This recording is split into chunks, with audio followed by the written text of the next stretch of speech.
William. You are so enthusiastic that you traveled all the way from your farm in Boston to Holland to see your own macho compete in the Oregon Trophy.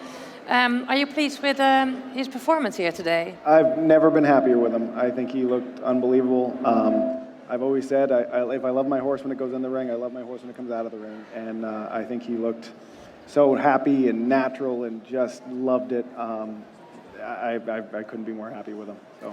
And what sparked your love for the harness horses in the first place? Well, I guess kind of what I liked in Macho, that just that presence, that power, that natural ability, that uphill. Just they see a crowd and I always say you let a show horse show. You don't make a show horse show, and that's what these horses embody. They are horses that they are just so naturally talented. So that's really what drew me to them. Yeah, and you bought him in the second round viewing here in Den Bosch. Yes. And then you weren't able to see him for 2 years due to all the corona restrictions. Yeah, that was a funny time in this world. So I guess in the scheme of things, not seeing your approved stallion isn't the worst thing that happened. But yeah, it was difficult. But he was with Robbie and Chantal Van Dyke. They sent lots of videos, and it was just one of those things that there's nothing you could do about it. It was hard to not see him, in person in real life, but it was what it was, and I did get lots of videos and pictures. Yeah, but you chose in that point of time to let him here in Holland, to be trained in Holland. You Yes. could also have chosen to enjoy him at your stables in Boston. Yes, that was my intention when I bought him, was to send him to the test and bring him home. But after I sent him to Robbie and Chantal and started to get an idea that he might be just a little bit special, I decided we might want to leave him here. And then when he went to the test center, and got the great scores that he did, I wanted to give him the opportunity to have his impact on the breed in this country. I think there's a lot more opportunity for him here to breed great quality mares, high numbers of mares, and to be in a ring like this. I mean, as much as I would love to have him home and show him there and drive him myself, to sit there ringside during the Oregon Trophy and see your horse in the ring, that's pretty fun too. So. Yeah, I can imagine it's pretty fun. Yes. And it's not the only harness horse stallion that you have, because you're also the owner of Atleet. Yes.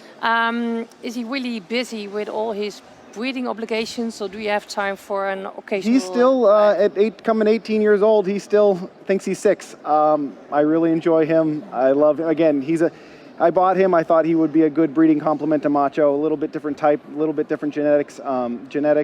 And I keep him in work. He works there almost every day, but not much. I mean, it's just keep him fit and healthy. And again, when he gets in a show ring, he knows just what to do. But yes, he does breed as well.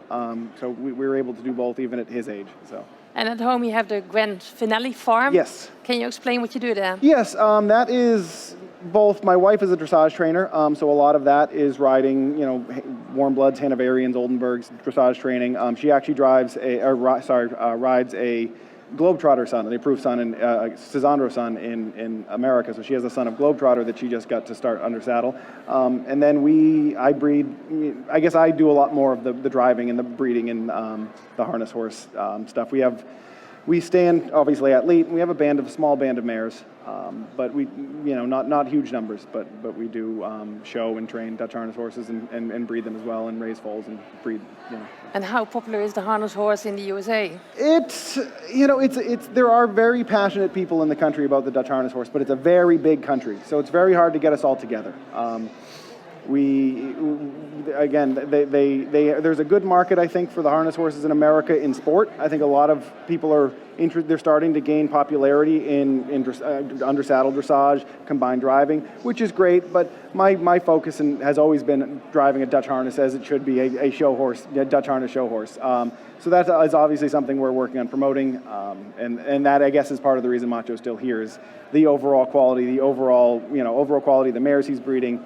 The overall opportunity he has to show and present in front of people that appreciate him, I think, is more here right now than it is in America. But that doesn't mean we're not working towards that goal to make it more so in America.